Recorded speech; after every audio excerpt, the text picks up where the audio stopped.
नमस्कार, स्वागत है आप सभी का रेडी न्यूज के इस विशेष सांकेतिक भाषा के बुलेटिन में। आपके साथ मैं हूं संध्या शर्मा और मेरे साथ है मेरी सहयोगी मनीषा शर्मा। आइए बुलेटिन की शुरुआत कर लेते हैं हेडलाइंस के साथ। प्रधानमंत्री नरेंद्र मोदी आज पश्चिम बंगाल दौरे पर। लगभग 3,200 करोड़ रुपए के 2 नेशनल हाईवे प्रोजेक्ट की करेंगे शुरुआत। पश्चिम बंगाल का पड़ोसी देशों के साथ भी कनेक्टिविटी में होगा सुधार।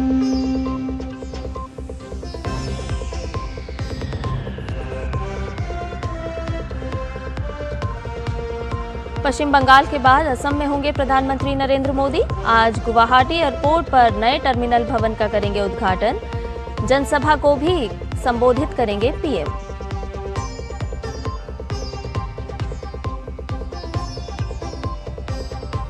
सीरिया में अपने सैनिकों पर हमले से बौखलाया अमेरिका। आईएसआईएस के 70 से ज्यादा ठिकानों पर ऑपरेशन हॉकी स्ट्राइक, भारी नुकसान की खबर।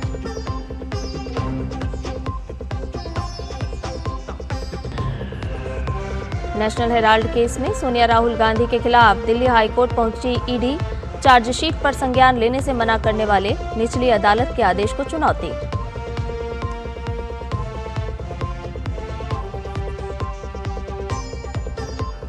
अहमदाबाद में हार्दिक और तिलक के तूफान के बाद गेंदबाजों का कमाल।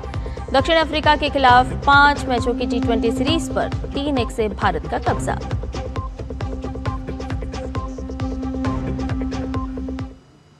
सभी खबरें विस्तार के साथ। प्रधानमंत्री नरेंद्र मोदी आज पश्चिम बंगाल के दौरे पर हैं। अपनी यात्रा के दौरान प्रधानमंत्री नदिया जिले के रानाघाट में 3,200 करोड़ रुपए की 2 राष्ट्रीय राजमार्ग परियोजनाओं की आधारशिला रखेंगे और उद्घाटन करेंगे और सभा को संबोधित भी करेंगे। प्रधानमंत्री पश्चिम बंगाल के नदिया जिले में राष्ट्रीय राजमार्ग 34 के 66.7 किलोमीटर लंबे बरजागुली कृष्णनगर खंड के 4 लेन का उद्घाटन करेंगे और उत्तर 24 परगना जिले में राष्ट्रीय राजमार्ग 34 के 17.6 किलोमीटर लंबे बारासात बरजागुली खंड के 4 लेन की आधारशिला भी रखेंगे। ये परियोजनाएं कोलकाता और सिलीगुड़ी के बीच एक महत्वपूर्ण संपर्क का काम करेंगी।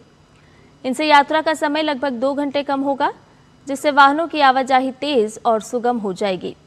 ये परियोजनाएं क्षेत्र के आर्थिक विकास को भी बढ़ावा देंगी और पूरे क्षेत्र में पर्यटन को गति प्रदान करेंगी।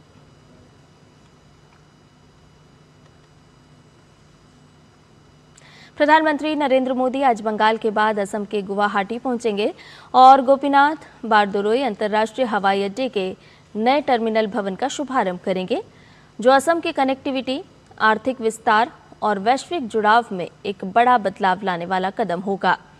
इस अवसर पर वो एक जनसभा को संबोधित भी करेंगे। 2 दिन की यात्रा में पीएम के कल भी कई कार्यक्रम होंगे।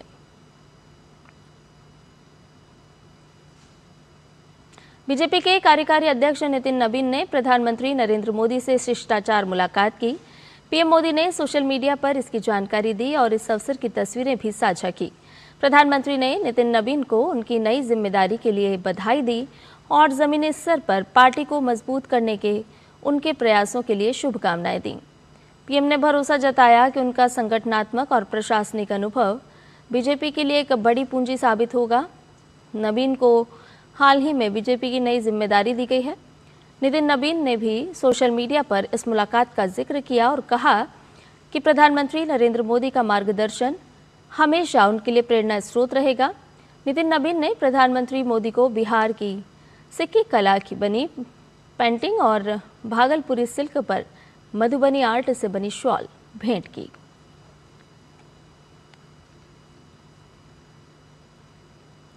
प्रवर्तन निदेशालय ने दिल्ली हाईकोर्ट में याचिका दायर कर नेशनल हेराल्ड मामले में सोनिया गांधी, राहुल गांधी और अन्य के खिलाफ दायर आरोप पत्र पर संज्ञान लेने से इनकार वाले निचली अदालत के आदेश को चुनौती दी है। इस याचिका पर अगले सप्ताह सुनवाई होने की संभावना है। ईडी ने निचली अदालत के 16 दिसंबर के उस आदेश को चुनौती दी है, जिसमें यह माना गया था कि इस मामले में एजेंसी की शिकायत का संज्ञान लेना कानूनी रूप से अस्वीकार्य है, क्योंकि यह प्राथमिकी पर आधारित नहीं थी।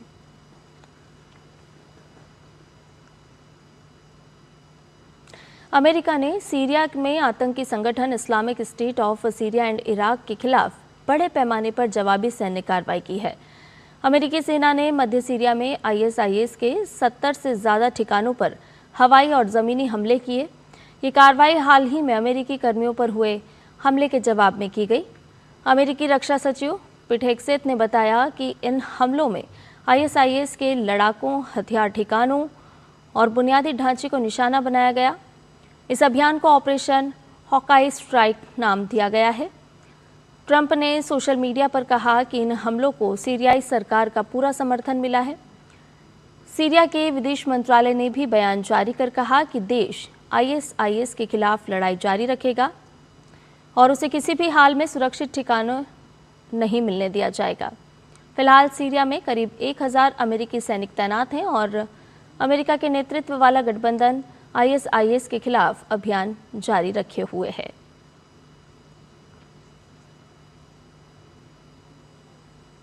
उत्तर भारत में लगातार बढ़ती ठंड के साथ राजधानी दिल्ली में सुबह सवेरे कोहरे की परत देखी गई। वहीं देश के अन्य राज्यों में भी आज सुबह घना कोहरा छाया रहा। बिहार, हरियाणा, चंडीगढ़, पंजाब, उत्तर प्रदेश, मध्य प्रदेश, छत्तीसगढ़ और उत्तराखंड की अलग अलग जगहों पर भी सुबह के समय घना कोहरा छाया रहा। कोहरे की वजह से सुबह सवेरे गाड़ियों की रफ्तार धीमी रही।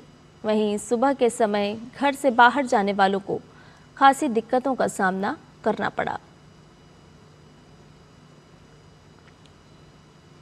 भारत ने दक्षिण अफ्रीका के खिलाफ 5 मैच की T20 सीरीज का आखिरी मुकाबला 30 रन से जीतकर सीरीज 3-1 से अपने नाम कर ली। अहमदाबाद में खेले गए मुकाबले में जीत के लिए 232 रन का लक्ष्य रखा था, जिसका पीछा करते हुए दक्षिण अफ्रीका की टीम 8 विकेट पर 201 रन बनाकर सिमट गई। भारत की ओर से सबसे ज़्यादा 4 विकेट वरुण चक्रवर्ती ने लिया। वहीं दक्षिण अफ्रीका की ओर से सबसे ज़्यादा 65 रन क्विंटन डिकॉक के बल्ले से आए। वहीं जसप्रीत बुमराह ने 4 ओवर में 17 रन देकर 2 विकेट लिए। इससे पहले टॉस हारकर पहले बल्लेबाजी करने उतरी भारतीय टीम ने 5 विकेट पर 231 रन बनाए। अभिषेक शर्मा और संजू सैमसन ने शानदार शुरुआत करते हुए पहले विकेट के लिए 63 रन की साझेदारी निभाई। अभिषेक शर्मा 34 रन बनाकर पवेलियन लौटे। संजू सैमसन 22 गेंदों में 4 चौके और 2 छक्के लगाकर 37 रन बनाकर आउट हुए। सूर्यकुमार यादव एक बार फिर बड़ी पारी खेलने में नाकाम रहे और 5 रन बनाकर आउट हो गए। तिलक वर्मा ने हार्दिक पांड्या के साथ मिलकर तेजी से रन बनाए। तिलक वर्मा ने 30 गेंदों में अपने T20 अंतर्राष्ट्रीय करियर का 6ठा अर्धशतक पूरा किया। वहीं हार्दिक ने विस्फोटक बल्लेबाजी करते हुए 16 गेंदों में अपने करियर का 6ठा अर्धशतक पूरा किया। हार्दिक पांड्या 63 रन बनाकर अंतिम ओवर में आउट हुए। वहीं तिलक ने 73 रन की शानदार पारी खेली। भारत ने अंतिम 8 ओवर में 116 रन जोड़े।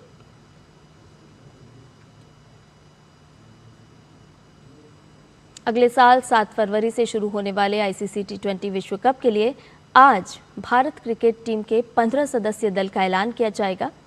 इस कड़ी में आज मुंबई में BCCI की चयन समिति की बैठक होगी। इस बैठक में न्यूजीलैंड के खिलाफ सीरीज के लिए भी टीम चुनी जाएगी। उप कप्तान शुभमन गिल और कप्तान सूर्यकुमार यादव की खराब फॉर्म टीम प्रबंधन के लिए चिंता का विषय बनी हुई है। T20 विश्व कप में भारतीय टीम अपने अभियान की शुरुआत अमेरिका के खिलाफ 7 फरवरी को करेगा। ये मुकाबला मुंबई में खेला जाएगा और इसके बाद भारत और नामीबिया के बीच मैच नई दिल्ली में 12 फरवरी को खेला जाएगा। फिर भारत और पाकिस्तान के बीच 15 फरवरी को टूर्नामेंट का महामुकाबला कोलंबो के R प्रेमादासा स्टेडियम में खेला जाएगा। भारत ग्रुप चरण में अपना आखिरी मैच अहमदाबाद में 18 फरवरी को खेलेगा। और इसके साथ ही हमारे इस विशेष सांकेतिक भाषा के बुलेटिन में फिलहाल के लिए इतना ही।